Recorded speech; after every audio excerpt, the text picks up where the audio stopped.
Boy, howdy, here we go. It's a podcast now, Nick. Jeff, what? You're a podcast now. It's not true. I mean, this is our first episode of year 2. Not season 2. We've been in season 2 for a good long time. We actually are going to have 6 seasons in a movie, though. The movie, though. But I was going to ask what we're going to call the movie, but like all of our seasons are movie names. So what do we make? The year we started the movie. The year we started... But the podcast we started the movie. The movie we started the podcast.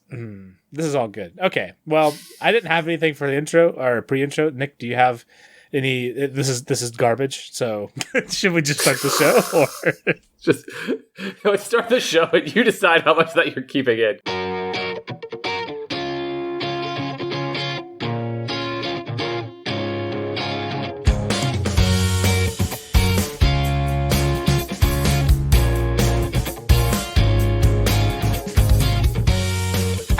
Welcome to the Year We Started a Podcast. It's a podcast born Phoenix-like from the ashes of our intro and the last year's podcast. I am your co-host, Jeff. And I am the movie Nick.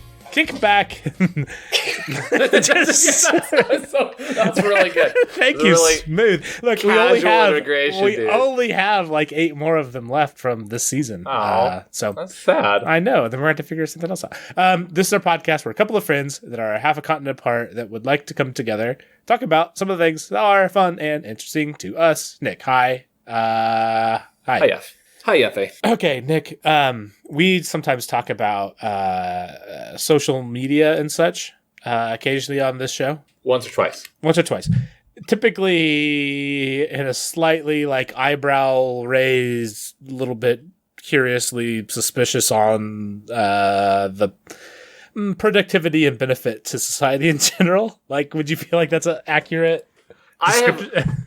I don't want to be hyperbolic, but I would say that I have questioned. Just questioned. I'm just asking questions. And your questions, honestly, they are not without fruit. You actively basically do none of those stupid social media. I mean, those social media things. Sorry, it still hasn't made me social or productive or anything. Anyways, terrible. Nick, I have things to talk about. So, okay. I recently had I don't know. I don't even know how to give like the backstory to this other than because I haven't talked to you about this.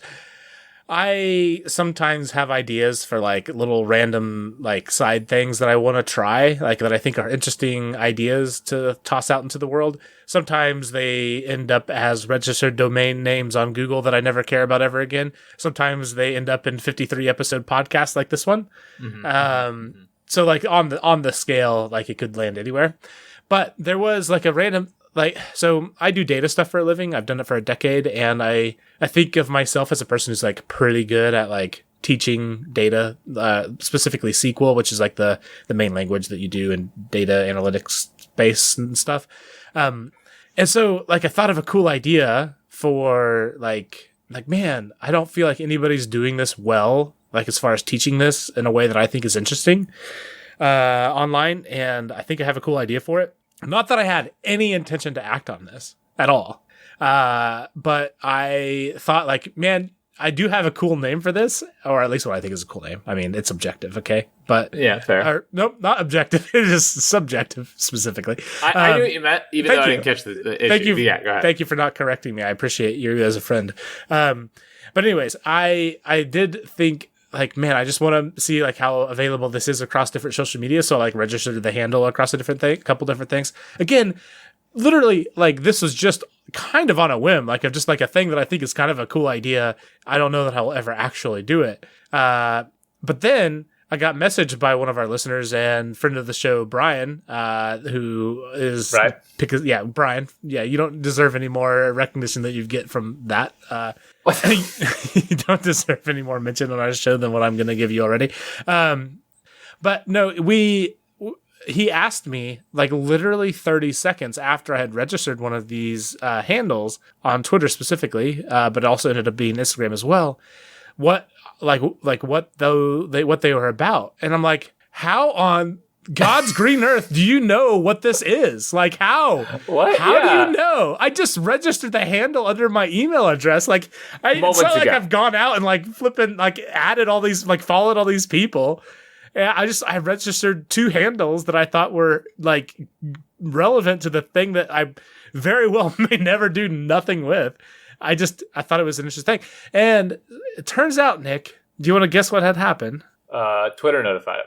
Yeah, Twitter and Instagram, separate companies entirely, separately, both notified him. Okay. Decided that, hey, he needed to know. You're a friend of this person with this email address, and they created this other completely unrelated Twitter handle and Instagram account. Do you want to go follow them? And the thing is, I know you opted into that, and I know that you wanted that, and I know you knew that was a thing that would happen, and that's why you opted in. I'm like 10 out of 10 weirded out by that because the number of things I've done for this podcast that I don't necessarily like really want to talk about at my actual work. Right. You just want a level of separation between some social circles or some whatever. Yeah. Yeah, and I'm not like trying to hide it or anything. Like if you Google my name, like it's like the first thing that shows up. Like it's not super hidden. But I'm not actively like asking people to join my thing from my work. But I mean, I'm friends with all these people. Go ahead. You have a good thing to say, I'm sure. No, all I want to say is like, I mean, this is like the thing is like, that's not especially insidious. That's not an especially big invasion of privacy. Once you know about it happening once, you can probably find a way to opt out. Yada, yada, yada. But that's the way it always is. Every single one is like, isn't that creepy and not okay the first time you hear it? And then you like kind of normalize it. You kind of talk yourself out of like, dude, you made a new handle for like, and 2 different companies emailed random people on your freaking... Literally just to, like, reserve a name, just in case, like, some off chance I actually care about this, like, a half a decade from now. And because I think it's cool. And, like, oh, man. I feel like that should be made more clear. Like, hey, you're going to make a thing that is going to sound like, oh, wow, you've started something. That's interesting. But it's all it is. I'm just reserving a name because I think it's a good name. But, like, I'm not trying to do anything. You don't need to go tell everybody. Like, it's like a completely blank page on Twitter or Instagram. Like, it's just literally a blank, no picture, no bio, no nothing. I wanted the handle because flipping every handle in the world is taken nowadays. True. I felt very, like, not a serious invasion of privacy, just a random and dumb one. And no, like a bad and it one, makes me uncomfortable. Like if I started like tweeting from that, whatever, like sure, like say, hey, this appears to be your friend Jeff tweeting from a different Twitter account. Even that, like you want to go even that, you should. Yeah, it's a little weird. You have the right Nick, to have privacy. What if you wanted to like like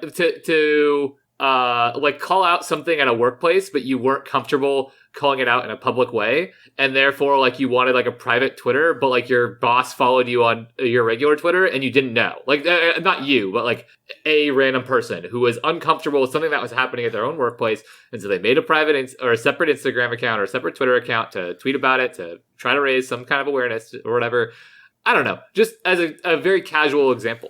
Oh yeah, look, but that person just lost all right to privacy. And not right, but like they lost some of their privacy that they had otherwise because they wouldn't have known about some obscure arcane feature hidden deep inside of your Twitter settings or like what the hell, dude? It's so dumb. It's pretty wild that it's both Twitter and Instagram. But Nick, I'll talk to you about a very real and important like an example like near and dear to my heart. So like last week we talked about like some food that we like and don't like and whatever. I actually literally cut every part of that from the podcast because I thought it was kind of boring. But imagine I hadn't cut the part where because for our listeners, I talked about how I basically like all food. Like I just, there's no food that I don't like, or at least that I won't try.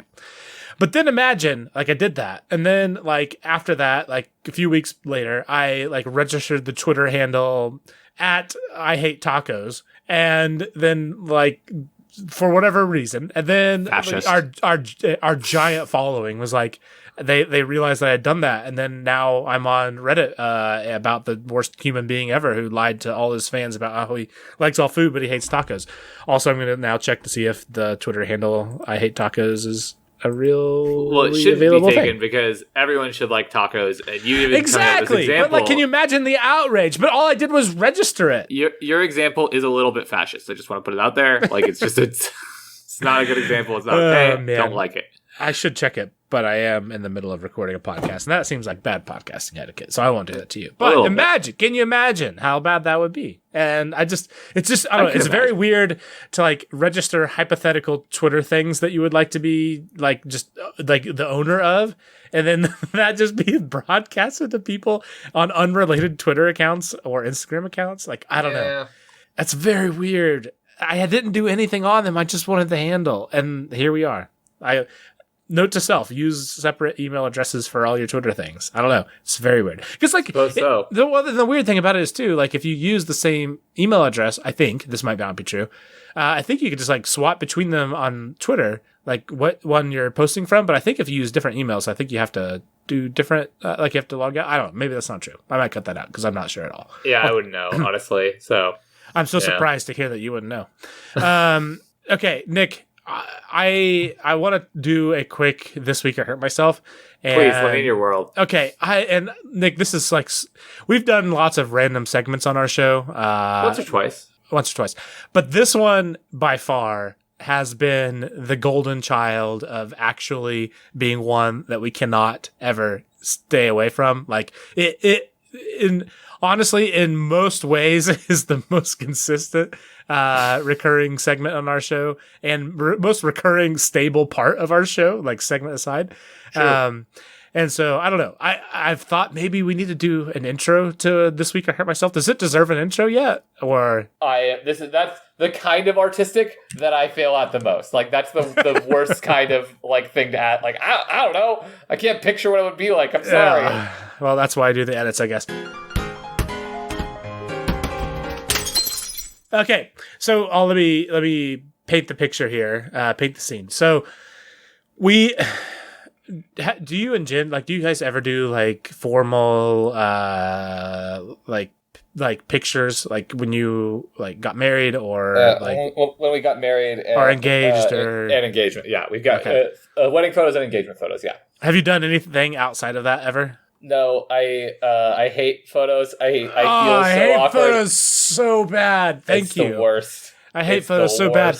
And Nick, man, I just want everyone here to know that even when I had Facebook, I was the worst at Facebook. I was the guy who had like the same photo for like 3 years, and those 3 years were like went from like 18 to 21. You know what I mean? So I went from like super baby face to slightly less baby. It's like not as recognizable. Yeah, you know what I mean. And here you are still today at 30. Exactly. Okay, when you did engagement photos or wedding photos, did you do any of them with any of your dogs or anything like that? No. Our dogs are loud and not still.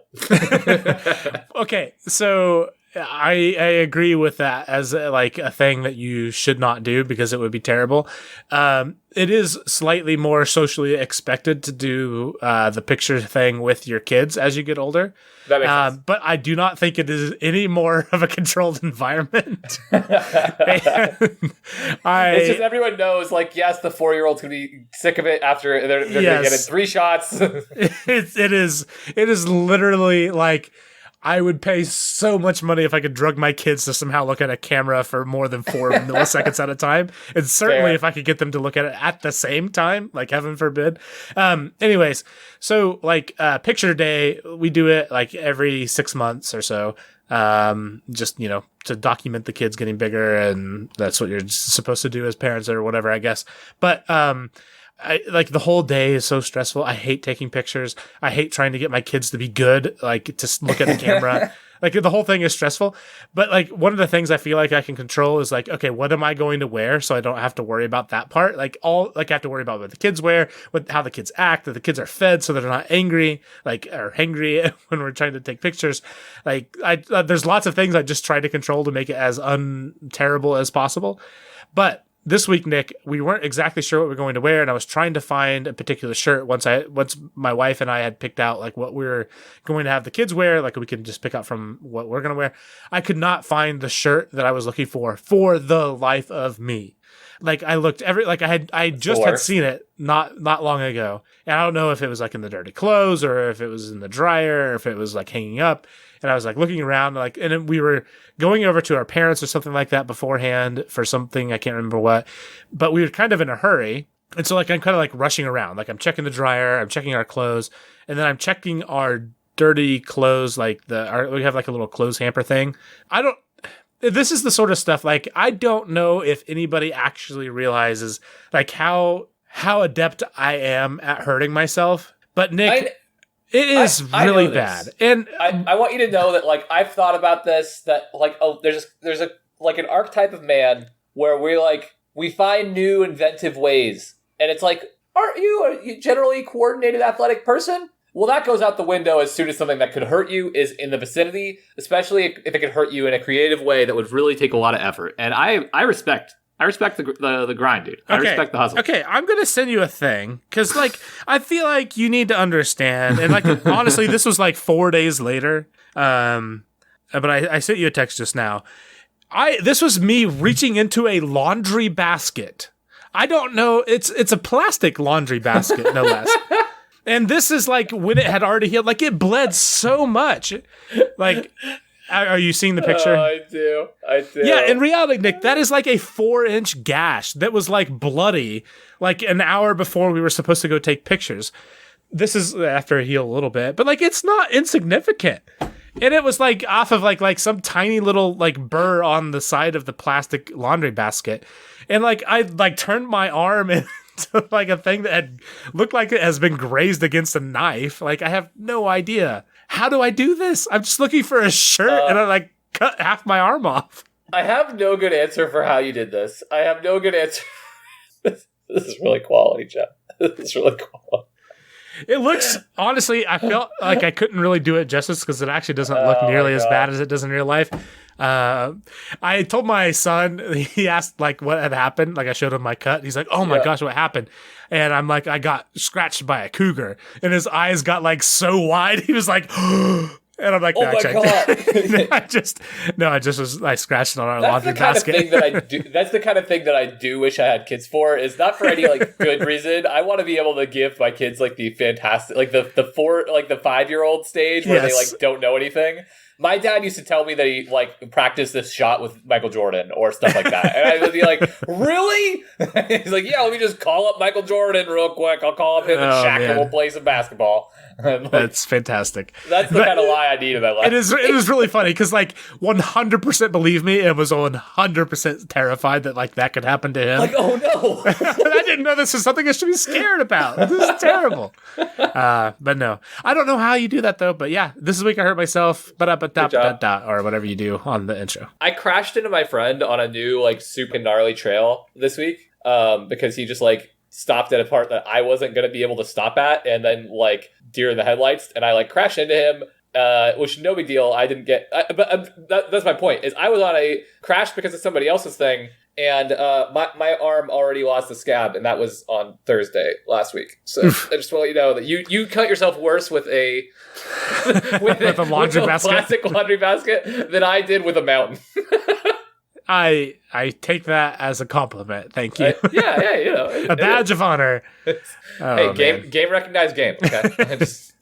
I feel like we need to have like our equivalent of the Purple Heart, but for podcast person injuries thing. I don't know. Yeah, like what's the weirdest way, the most interesting way that you could hurt yourself that nobody would like expect you to? Right, it's like somewhere between the Darwin Awards and the Purple Heart. Like it's brave but stupid. That kind of like that's a good succinct description of like if I had to give myself like two good, like a good quality and a bad quality. It's like just real quick definition of yourself, Nick. Good and bad. Go. Man. Brave, stupid. Brave and stupid. And you know the thing is that the second one really plays into the first one. Really, just kind of the outcome determines in retrospect how that actually was. But that's a good point. It's a very good way to look at it. Okay, Nick, you have something here that I thought was something, but now I have no idea what it is. You want to talk to me about whatever you got on here, sir? Okay, so I do. I don't know how much I can like convert this into a good long topic because I think it's interesting, but I think it's stuff that we all know, and I didn't get any definitive answers, which always like I think one of my least favorite things in the world is when you want to know answers about things, about like how you should behave, and all the information out there is like do better. And it's like, that's not what I wanted. Yeah. So I realized like we've all been in this whole lockdown life for a long time, and it affects all of us differently. Some people's like, day to day are not changed very often, or, for some of us, for me, for example, I am in front of the computer a lot. And there's a lot of days that I'm just not likely to see anyone unless I make it a point to get out of my house or whatever, right? Mm-hmm. And so video game playing and TV consumption has gone up a ton in America this last year. I don't have those numbers in front of me anymore because I'm dumb and I didn't think to hold on to them. But that was the thing that prompted me into looking up, okay, so I know that like you're not supposed to really watch TV as kids. I know that like there's a certain amount of hours that you're supposed to play, or not supposed to play, but like that you shouldn't play more than a certain amount of hours as a kid. But I wanted to know like how much does it affect adults, and how does it negatively affect adults to both play video games and watch TV? And is one better than the other? The answer to that is nobody seems to know. Oh, I know. I was about to weigh in with opinions, but yeah, I don't. No. Shoot, hit me with an opinion. I have an opinion too, but it's all like it's qualitative and not quantitative, and it's not something I know as a fact. So I will give my answer, but I do think that it is. I'm the only question that I'm actually answering of what you asked is like which one is better. Yeah, and I guess I should answer first broadly and then specifically for me. Broadly speaking, I think that whatever you are able to be more socially involved in that activity is better. So like if you play video games socially, meaning it doesn't necessarily mean that you need to play with other people, but like if you play a video game and then you talk about it with a person, like you have that connection, Yep. I think that is better than a TV show that you watch by yourself. Similarly, if there's a video game that you play by yourself and you don't talk to it like about it with anybody, I think that is not as good as a TV series that you watch with your wife or whatever. That makes sense to me. I guess I'll add one extra caveat. Video games also scratch the extra itch of my brain really, really likes to problem solve. And right. So if I can do problem solving and social anything, I do get a lot out of video games. That's my thoughts. But I definitely could see why that would be inconclusive because what I said literally gave credence to both sides of the argument. So not surprising. No, and I think you're totally right. Especially so the turning your brain off part was something that prompted me with this as well. Because in one of my journalism courses that's focused on mass media, it talked about how one of the things that we learned early on in TV with television is that there's ways that you can that people consume television that will just like literally impair their cognitive abilities. Like it literally impairs their ability to think critically because they just like glaze over basically. And there was like scientific research into that. But I do think you're totally right that you're less likely to do that in a video game. And also, there was stuff that I saw that said that there are some small positives to video game stuff, which is to say that there's some cognitive benefits, not a ton, not anything that you should like go out of your way or care about. Or I think the big thing is that like as a video game player, you probably tell yourself, not you, like we tell ourselves like, oh, I am a puzzle solver. I am learning to solve puzzles. Well, I mean, would you be better off playing, like doing riddles? Like, probably, right? But, there are some, like, benefits to, like, to memory and stuff, that can be used for, like, older adults, which is interesting. Mm-hmm. And yeah, so there's interesting stuff there. But I think you actually nailed a couple of the things on the head, in that, like, one, it depends on how much you're being social, and two, it depends, you didn't say this explicitly, but like, it kind of depends on other factors, right? Like, one, being social is a very good thing for our brains, is one of the things I learned, but then two, a lot of the concerns that people seem to have with television consumption in particular wasn't even simply about television, it was about antisocial behavior and about sedentary behavior. So yeah. They were very concerned about watching for too long periods of time. There were two different papers I read that one said that you shouldn't watch television for more than 2 hours a day, and the other one said 3.5 hours a day as an adult. And both of those make a lot of sense to me because you can kind of feel it after like a couple episodes of television. You can usually start to feel a little antsy. But I mean, 3.5 hours or whatever. That's a lot. That's a long time. Yeah, that's a lot. I am kind of, so this is not directly what you're talking about, but I am curious since like I kind of talked about it. I mean, I feel like I feel like watching TV shows or movies is more like I directly understand like broadly why people enjoy that. But what about video games do you feel like makes that an entertaining hobby as opposed to all the other things? Like, we're both people that enjoy the occasional good video game. Like, what makes it feel like, oh, that's something that I want to continue to do more than, just trying it out for the first like day or two or something? Like, what keeps you coming back? Like, why do you enjoy it? So, one of the things that I read, which is not to answer your question exactly, but like one of the things I read was about like the reward system of video games. Like almost every video game has a reward system, right? It tells you that you won. It gives you a big like new record, or it gives you like a level up system or what, right? There's a bunch of different ways, or just a victory screen at the end of a match. But I don't know how much I subscribe to that for myself personally. And that's not to say that like I'm somehow better or anything, but I don't gamify other aspects of my life. So I like to think that it's just a like desire to be kind of like I'm probably I probably have an issue of being overstimulated and wanting to stimulate myself, like be stimulated mentally all the time. Like when I watch too much TV, I'm like I don't think I'm doing anything and I get antsy. Whereas I don't have that effect in front of a video game nearly as quickly. So I think there's a part of me that just wants to be like in a puzzle, that wants to be in a thing that like requires me to make inputs. And then also, I mean, it's there's definitely like social aspects. There's competitive aspects. I've always felt like I like to have competitive outlets. Makes me feel like I'm like working towards something, even if that thing is just some nebulous be better thing. I think that actually makes a lot of sense. I think I'm fairly similar. I will add that like I have a little bit of an addiction to like progression, like to feel like I'm sure. Like both that like I am getting progressively better at this, but also like whatever game I'm playing, like I am like making it further into the game and there's more to like learn. That's very fair. I'm definitely the sort of person, like, if I could just, like, figure out all of the things of the game and, like, there's really nothing else to figure out, then, like, I immediately lose interest. Like, I've lost all, like, I don't really care. If there's no more to figure out and, like, to make myself better at the game, then I'm no longer, like, I don't care anymore. Like, No, but, like, if fair. there's something to continue to learn, there's some sort of progression there, but then I feel like I'm in a problem trying to figure out a problem. Those are the sort of things that I really enjoy. But that makes a lot of sense, honestly. That fits you. Yeah. And also competitive. I'm What? 10 out of 10 on the competitive You're dial. competitive? It's surprising. I know. It's crazy. Brand new information for me. Who would have thought?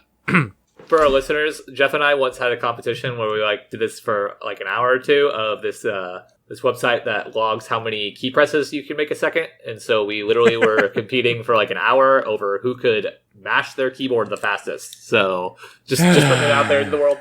We're healthy. We're well adjusted. It's fine. Yeah, well adjusted to this world we're in. All right, let's transition to our last topic of today. So, Nick, I want to talk to you about memory, and now I'm going to stall while I pull up the show notes for it. Okay. So, Jeff, I want to let you know we've never talked about memory before, ever, I think. Probably. Nick, okay, you literally have sent me into an existential crisis by doing this, because you know how uncomfortable I am.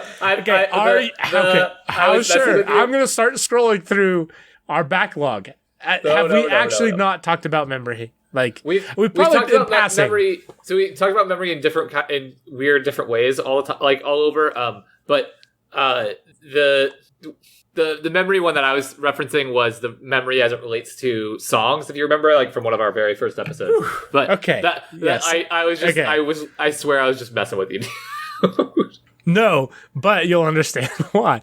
And so I'm going to go through a few things with you, and then I just want to talk briefly. I'm not going to actually dive deep into this because I don't like. This is one of those things where it's weird because and a lot of times in my life, like in my professional life especially, I have to like asterisk the thing that I'm explaining as like, well, I'm not a blank.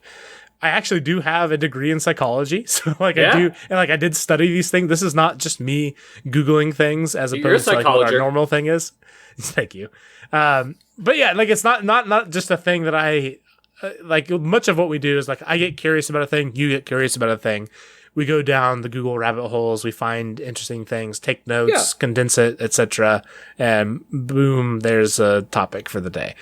But this is actually a thing, like, I learned about this. And I've learned about this to the extent that I don't feel like I can actually do it justice. And so I'm not going to try to. I'm going to give, like, a high level after this. But first, I want to play a little bit of a game, okay? Okay. Are you down to play a game with me, Nick? I am down to play a game. Okay, we're going to talk about memory. But first, I want to go through some of our prior episodes. Oh, God. So we're going to start hard. I feel like this is as hard as it gets. Do you remember what we talked about on our very first episode? Nope. Like, do you want to take a guess what we would do? This week I hurt myself. I do think this week I hurt myself was one of them. I don't. Maybe it is. I don't have it in the notes, so I'm not sure. I definitely know two things that we definitely did talk about. I do not know. We talked about book recommendations and biking. Oh, okay. I feel like you should have got biking. I should have got that. That's like a 50-50 I actually remember shot. the book recommendations because I did want to just have. I did just want to talk about books with you that day. I remember that. Yeah. Also, our audio quality was terrible. Pachinko. Yes, it was. Good job. See, you remember. Good job, Nick. I'm so proud of you. Thanks. Do you remember? So this was episode 8. Okay. It was cassettes, quarters, and a crayon box. Do you remember the story that this was about that I told you? Oh, damn it. Like, loosely. No, I don't. But shoot, tell me. So this was my story about the first and only cassette that I had owned, where I went to a thing where it was like a white elephant or whatever you want to call it, dirty Santa or whatever. And the thing that I ended up with at that Christmas deal was a crayon box that had like 8 quarters and a Michael Jackson cassette. Nice. Which that is my only cassette that I've ever owned, and I thought that was so sorry. So that's why I made the title. I honestly didn't remember that story like at all. I'm so sorry. Do you still do you not remember that at all even now, even though I've told you? Like right now, I do not remember it. I feel like thank you for supporting the evidence that I'm about to talk about later. Okay, great. So let's go way more recent. This is episode 35. So we're talking like, what is that, 4 months ago? Yeah, sounds right. The 10-year anniversary foot race. Do you remember this? No. You don't remember the 10-year anniversary foot race? Nope, I do not. So this was the story that I had told about my wife and I. We had gone to, this is... Oh, yes, I do. You guys were in a parking lot, and you guys had a few drinks, but not slightly intoxicated. Yeah, highly intoxicated. And slightly, you knocked something over. You made it slightly to highly. Highly. That's what you said. That's what I heard. Oh, no, Jeff, you're still intoxicated. Oh, no. Okay. It's a problem.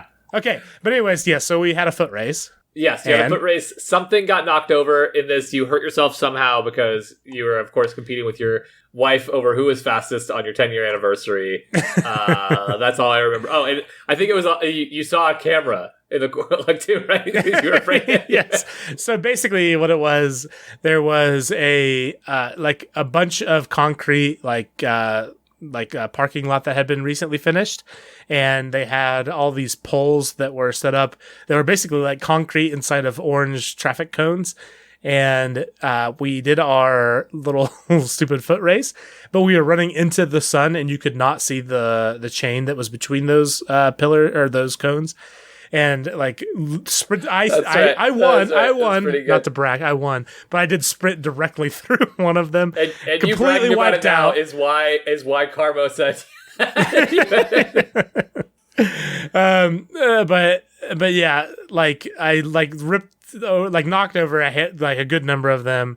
And Katie and I, in very embarrassed fashion, set them back up, and then also realized that there was a camera that was literally looking directly down at us. Love it. And much shame. Love it. Let's keep going. Let's go even more recent before we go a little bit older. Do you remember the center of the American internet? Yeah, the center of the American internet was the where VPNs would make a location, like when they chose a location like in say California or whatever, they would just choose based off like geographically what the centermost location was. And for America, the centermost location was in Kansas, and it had a bunch of funny and also so kind of terrifying consequences for some poor family that you did great. in Kansas. I'm so proud of you. You Look did at this. Fantastic. I mean, that was only 6 weeks ago or whatever, but you did great. Can you please tell my wife that I'm a really good listener? Could somebody tell her, please? Oh, man, I'm sure that'll be the takeaway that comes from all this. Yeah, probably. Nick, what did you eat yesterday? What did I eat yesterday? I actually do know this. I had pokey and Jen made brisket and asparagus, so we had a little bit of that, and yeah. I have no idea what I ate yesterday. You don't know what you ate yesterday? I can figure it out, I'm sure. Hold on. Well, here's what you have to do. One, your wife has to make a big deal out of making something, and you have to help her, and then also you have to meet a friend for pokey, and there you go. Bam. Tuesday. Oh, I know what it was. Because the only reason why I know is because we went over to my mom's house and we carved pumpkins and we had homemade chicken noodle soup. Like made the homemade noodles and everything. It was really good, and I love it. It's like one of my childhood favorite things. So it was good. Hey, Jeff, do you want to know what I had for lunch or for to eat today? I can remember what I had to eat today. What'd you have today? Leftover brisket and asparagus. Good job. I'm so proud of you. Thanks.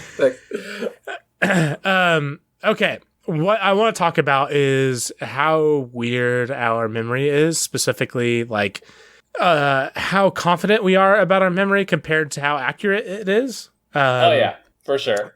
So have you ever heard the term like a flashbulb memory or a flashbulb event or anything like that? I mean, is that like an equivalent to photographic memory or whatever? No, not at all. Okay.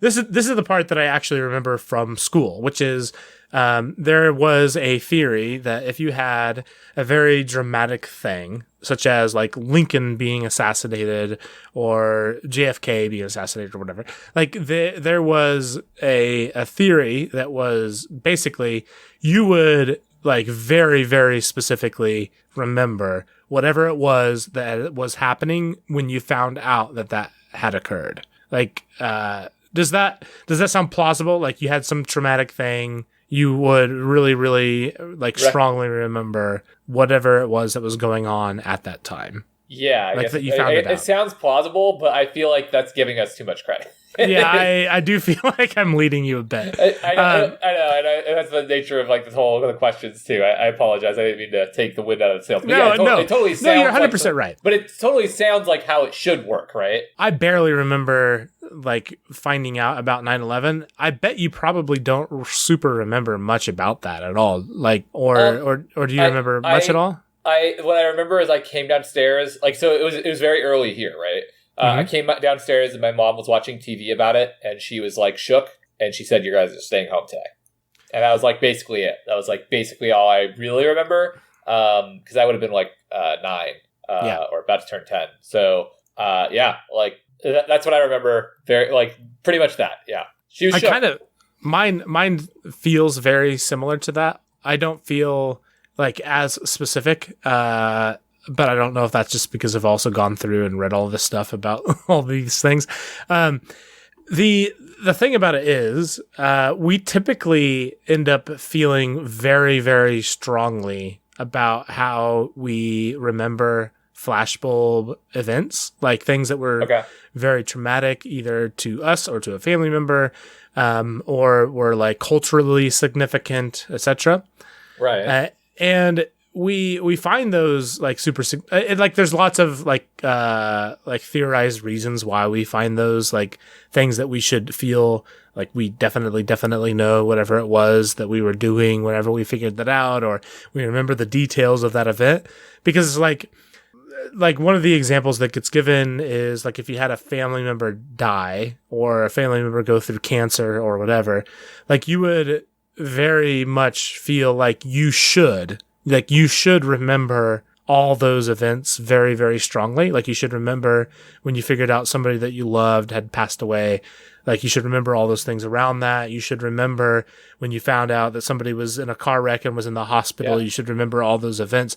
Because if you don't remember them, that makes it feel like you're a bad person who like doesn't you're a care bad person. Like, and I do feel like that is a way over simplification because it is. Like, there's a lot more nuance than just that. But I do feel like that at least kind of gives a little bit of the gist of the reasoning why this happens. And the thing that is interesting about flashbulb memories, and ultimately the thing I want to talk to you about, is not even like a research topic at all. It's just like I want to hear what your thoughts are, because I think it's very challenging. At least to me, it's very challenging. The thing about flashbulb memories, like things that are results of either large cultural phenomena or things that are like local to us, like big like group experiences that happen to people in our communities or to our families or whatever, we have the same level of inaccuracy of memory on those experiences as we do with any given experience. And our general ability to accurately remember just the average thing that we've done, like what we had yesterday for breakfast, or what our podcast was from 40 weeks ago, like not even a year. And like our ability to conjure that up if pressed is just as accurate on things that are innate, like just nothing exciting, compared to the things that are very, very dramatic. The thing about the very, very dramatic ones are we are significantly more confident about them. That's interesting. That's sad. It's weird, or I don't know if it's sad, but I don't know if it's sad. It's interesting. It's a thing to note. I think it's kind of a coping mechanism, more or less. If you want to ask the inexperienced guy with a psychology degree that hasn't actually practiced any of this. But so like there have been a lot of studies done on flashbulb memories, because that is the sort of thing that you can actually do a proper study on, because everybody knows when JFK was, or when Martin Luther King Jr. was assassinated, or the Challenger exploded, or on 9/11, and you could like ask people like, what were you doing the day that you figured that out? And then you can ask them a week later, and you can ask them a year later, and etc. Right. Like that's a very, like, everybody knows where they were and what they did, and they feel very confident about that. The problem is, in many of these, like you can get up to like only 50% accuracy, or even sometimes worse than that. But everybody feels very, very sure. And when confronted about like, why did you say what you said back, a year ago or a decade ago or whatever, is like, nobody has a good answer for that. Like they don't know why they lied about it, is basically the general response to that. Like, I don't know why I said that. That's definitely not true. I 100% am confident of this. It wouldn't even that's very and it's even things where they're like, they have written it in their own handwriting. Wow. They acknowledge, like, I wrote this like 100%, but I 100% disagree with this person that has said this. And that sounds crazy. And I don't blame. And I'm confident that I really did have coffee that morning, and I was at Starbucks when I found out. I'm confident this time. Right. That was. But yeah. I don't know why I said that I figured it out at home on the TV. Like, for sure. Like that doesn't make any sense at all. That doesn't match. There's lots of like cognitive like explanations as to why this happens. And nobody's like lying about this. They're not like purposefully like misrepresenting things at all. Like they very much do believe the things that they're saying nowadays are the way that they have always believed it, and they have no real explanation. But the problem is memory is really fickle, and we don't really realize how true that is. And again, like I said, I'm not going to get like way into this because I don't feel qualified at all. Just that there are many studies about how inconsistent our memory is. Especially when you're talking about significant or traumatic things. But go ahead before I dive into this last little bit, because I think it's interesting. This totally adds up, and it's the part that stinks to me is so it sucks to me that we are like this, But have you heard the whole when presented with contradictory information, people are less likely to question themselves than they are to double down, to hold on to their prior belief more strongly? It is very true. That is, yes.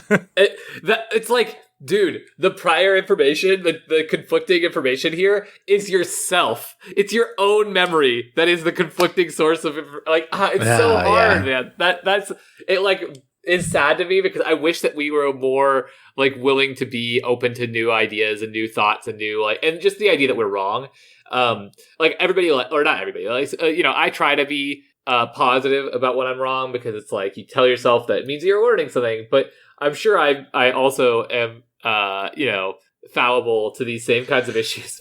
Oh, you used the word I was going to use. That is what fallible? I would want. It's like, yes, I think we don't realize how fallible we are. Yeah. Even if we think of ourselves as very logical, like we are extraordinarily fallible. Yeah. So I want to talk about our fallibleness, which I'm sure is a word. And the thing I want to ask you then, let's assume this is at least to some degree true, that our memory by and large is dubious at best, fallible at best. What role should eyewitness testimony have in the justice system? Because I feel like that is a really hard thing in a lot of situations, and we put a lot of value. I know we do on eyewitness testimony. I saw that car at the crime scene. Like I've heard this. I've heard this one that like people will not be able to place what car was the car driving by, even when asked like shortly after. Like what, like you'll get conflicting answers. Like if you like at a scene of a car accident or a car crash or like hit and run or something like that. So my answer is it is insufficient in my mind to rely on memory, especially for flashbulb moments, in the sense that like I would trust memory as a testimony for a long series of for somebody describing a series of things that someone they knew was doing. Like if someone told me like, oh, I saw these patterns building up for months because they started doing this and they started leaving work earlier and their wife didn't know where they were and all that stuff. Okay, that makes perfect sense. That's the kind of thing that I imagine would not be too fallible. But I imagine in flashbulb moments of like, well, he left at 4:30 that day. Like, unless you have some kind of like corroboration or like other forms of or other ways to verify it, I imagine it's just basically, to me, not sufficient. Wow, you literally summarize my opinions on this. I think things that are not time and date specific, like just like general trends, are things that are interesting from like a testimony standpoint. I think if it comes down to this person at this time did X, Y, Z, I literally think that you might as well just roll the dice on as to whether or not that is true or not. And not because the person is lying or trying to deceive, but like because they wouldn't know. We suck so bad and we are so susceptible to being suggested that these are like, this is what happened. And then you just, it's not like you're trying to make this up to like fit a story. Your brain is really, really exceptional at like filling in gaps. Like we are really, really great at seeing like 2% of things and filling in all the rest. And that's really helpful for your survival as a species, to understand social cues, to understand danger, to understand, etc. It is not when you're in a jury of your peers trying to recreate something when like Nick, like if you ask me what time did I eat lunch yesterday or even today? Yeah, like, Jeff, I don't know the answer for either of the last 2 days. So that's a great question. And I met someone yesterday. I had to make a point. Okay, but if you like had to spend a ton of time to try to think of it because it mattered for like a court case and like you had to go on trial and you had all this pressure to give an accurate answer, like you would convince yourself of something. But it is about as likely that you are right as you are wrong especially if it's been like, if that was like some sort of significant thing with you, like if you had some, like if you're talking about like, especially if you got led to an answer, by the way, which like, is a whole other thing. Yes, 100%. Let's say you're just trying to get somebody's timetable. Like we've like used that kind of example like a lot in this, but say you're like a detective trying to get a timetable on like a potential suspect, and you ask their coworker like, could they have been at the coffee shop by 5 o'clock? Is there a way they could have left early that day? Like, that question right there seems super innocuous, but could easily lead someone to be like, could they have been? Yeah, I do think they, I think they might have left early that day. I might remember seeing them a little, I was wondering where they were, or something stupid like that, right? I imagine that's a very easy way to get your mind to start, like, subconsciously leading yourself towards an answer, right? There are specific studies on this. So one of the things that got studied was like asking people that were witnesses to like a car accident, what speed did the two cars hit each other at versus what speed did the two cars smash into each other at. Unsurprisingly, the smash into each other at question resulted in 96 miles an hour every time. No, it was like an extra like 20% speed on those questions or something like that. I don't know the actual numbers of that, but it was statistically significant. Like how you ask a question, 100%. It just changes your recollection of how that thing happened, and it's not like people are lying. It's just that when we make when we recall events, it's not like we're like we like to think of it as we're like popping out we're opening up the case of the DVD and we're popping it into the DVD player and we're rewatching it. But in reality, that's not how it works. It's all context based. So like we're popping open that DVD, handing it to the producer to remaster with our own specific bias, and then we see whatever that was, and it feels very real. And usually, or at least most of the time, or some of the time, it is. But also, we just have to be aware that like it's not just because we feel like it's super real doesn't mean that it is. And like the data agrees. Like it's not. This isn't like recreating it is a great way to put it. Like it's you recreating the thing, and that's the biggest. That's the biggest thing. It's a really good way to put it. Anyways, Nick, anything else before we go on to our very, very popular outro for our show? I just wanted to thank you so much for giving me doubt about all of my memories and the nature of humanity and our fallibleness and our inability to deal with it. So thank you. Perfect. Yeah, no problem. Anyways, we should probably wrap this up. We're going to go to record our Patreon-only podcast that we definitely remember everything accurately on. Sure. It is the year we started another podcast.